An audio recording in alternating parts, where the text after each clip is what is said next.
Hi everyone, it's me Julia, and I had a request to do a video on how I clean my brushes. So I thought I would do my whole setup for you and show you how I spot clean my brushes on a daily basis and how I do my kind of more intense cleansing. Cleansing? Good word work. Julia speaking good. Anyway, here's what you're going to need. I've got some brushes here that are just in need of some spot cleaning. I used a couple of them to do a more colorful look today, so they're not like uber dirty. They've just used to blend out a more colorful shadow. So I thought I would show you how I do my spot cleaning with those. And then I've got a couple of brushes that need a more deep cleaning. For the spot cleaning, what I have there is it says it's in an e.l.f. Daily brush cleanser container, but it's actually just alcohol. You can use any number of daily brush cleansers that are out there, depends on what your preference is, but a lot of them are just full of alcohol, so why not just go right to the source and get alcohol. I've got 90% alcohol in there. The higher the alcohol content, the quicker it evaporates, the quicker your brushes dry. And then for my deeper cleansing, instead of using a baby shampoo or a clarifying shampoo, I actually use a conditioning or moisturizing shampoo, because it softens my brushes at the same time and doesn't strip them as much as a clarifying shampoo does. Now, usually I just lay my brushes out on the edge of the sink to dry, which I'll show you in a second, but you can also use something like this, which is the Sigma Dry in Shape. To be honest with you, I do not use this very often because I find that it does work very well. What you do is after you cleanse your brushes, you slip them inside these elastic bands and they hold the brush tight so it squeezes out any extra moisture which gets, soaked up into the elastic, and then it just evaporates through there, and it makes the brushes retain their shape. Now, the reason why I do not use this brush, this Dry in Shape, a lot, and I mean, it does work very well, don't get me wrong, but it's not very practical for me because I tend to have way more, like blending brushes and small eyeshadow brushes than there are spaces for. So you only get, like 2 little spaces, and then the rest of these bands seem to just be too big and loose for my brushes. So if they're too loose, it doesn't help the brush dry properly, and it doesn't help it retain its shape. So, I mean, you can alternate and just wash 2 brushes at a time, but with all of these things lying kind of unused, yeah, it just doesn't get used very often for me. And I tend to just, as you'll see, leave my brushes lying out on the edge of the sink. Okay, so first we're going to do some spot or daily cleansing. And as I said, this is just alcohol, 90% alcohol inside a spray bottle, because I like the way that it sprays out better, because the alcohol came in a bottle that didn't have a sprayer. So what you do is you take a dry face cloth, you take your brush, and I spray the alcohol around the brush like that, just to get it, fairly damp. You don't have to soak the heck out of it. And I like these face cloths that have a little bit of texture on them, just because I find that it helps, really kind of clean the brushes.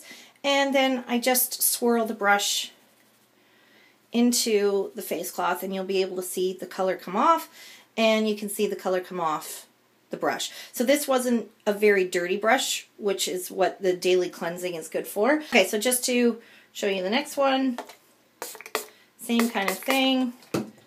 Doesn't take a lot. You don't have to totally soak your brushes. And if this isn't doing the job, if this isn't getting the color off, then you're going to need to deep clean your brushes. So I tend to use this method most often because I only use my brushes on myself. And because I kind of use the same colors and same products on an ongoing basis, I really only kind of clean off the buildup so that your brushes keep performing properly.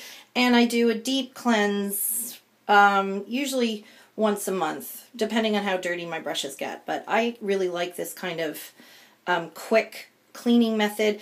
You're not getting water in here, which is good, because the more times you get water into your brushes, the more chance you have of like weakening the glue and the ferrule. So let me just clean this last one here. And you'll see that product works its way down, and that's when you know you need more of a deeper clean. So that's what we're going to do next. And those dry within, a few seconds, which is great for if you don't have a ton of brushes and you want to switch colors. They're really handy, so you don't have to let those dry too much. All right, so next, let's move on to the deep cleaning. Just going to move that out of the way because we're going to use this. Okay, so for this next one, we're just going to turn the water on. I won't turn it on too powerful so it doesn't make too much noise. And I like to work in kind of tepid water, so not hot, but not freezing cold either, just a little bit warmer than room temperature. Okay, so what we do if we want to do deep cleansing, and to be honest with you, I don't use any of the fancy mitts or even, like the oven glove or that new Sigma one. This method worked fine until, those companies developed those products, so I don't see why it shouldn't continue to be fine. So I've just put a little bit of shampoo about the size of a dime in my hand, and I'm going to take my concealer brush. These get dirty, so you just swirl it around in your hands. And then I get a little bit of water just to suds up, and you can see that the water is the color of my concealer, which is what you want. And then I just rinse and swirl at the same time. Then I come out of the water and I swirl again, because you want to work all that soap out. You want to work it into the brush to get the whole thing clean, but then you want to work it out. So we rinse again.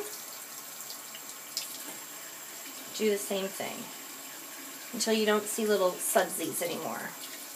And I squeeze it, and then I leave mine on the edge of my sink here because it's kind of slants in a little bit so the water doesn't run back into the brush. It runs forward.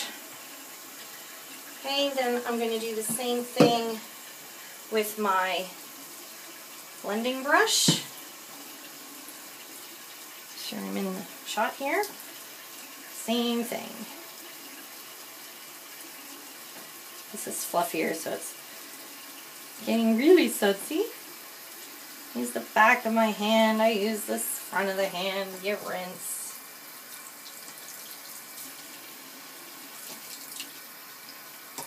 Rinse the soap off your hand so you don't put more soap into the brush. This one's fluffier. Sometimes you'll get a little bit of fallout. Mostly with my MAC and Sigma brushes. Just kind of a bummer.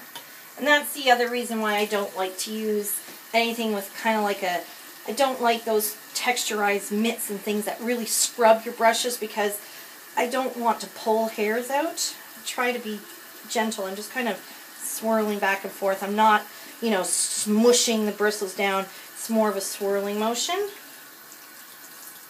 Try to be as gentle as I can while still giving it a thorough cleaning. I don't like when, you smash your brushes and they get all splayed out. I know people that really drive the brushes into the products and then smush them while they're washing them, and it's like, whoa, man, calm down. Don't be so aggressive with your brushes. And then you just do this until the water is clear. And then, my back starts to hurt, so I have to come down like this. Okay, it's going to take a while to do that one, so I'll come back to that one. And then what I do, so after I get through the first round, like I do all the brushes, then I go back and I just do one more swirl like this, just to make sure, because sometimes you'll see that there is some extra soap. So just to make sure that they're well rinsed, because there's nothing worse than having soap left in the bristles. Sometimes after they've rested for a while, the soap, see, there's some more soap left in this one, so I want to make sure that that's all gone. The palm of my hand, like right here, seems to be the best place to kind of do this. And then I just lie them here, and I let them dry overnight. And as I said, you could use something like this if you wanted. So just to show you how I would do that, you want it to be quite snug, so even this one is really loose. So we have to go down to this size here. Even that one seems a little bit too, but it's okay. So we just put it right to the point where the brush is held in place and covered by there, and then you just leave it like that. And I'll do my blending brush here because I really like that one to... There. Then you just kind of fold that up, let it do its job, and then you come back like in an hour or two and they're dry. They dry much faster in there, but as I said, I don't have enough spaces. So there you go. That's how I do my cleansing on a kind of daily basis and then a deeper cleanse. The shampoo that I use is just a moisturizing shampoo that I found, it's an Alberto Balsam one. I found this at the dollar store, but you can get inexpensive ones. I don't mind them having sulfates in them because then you get nice and lots of suds and they really clean out the brushes. And this one smells pretty. It smells like strawberries and cream. So there you go, guys. That's how I clean my brushes. Thank you so much for watching and thank you so much for requesting this video. And we will see you soon. Bye!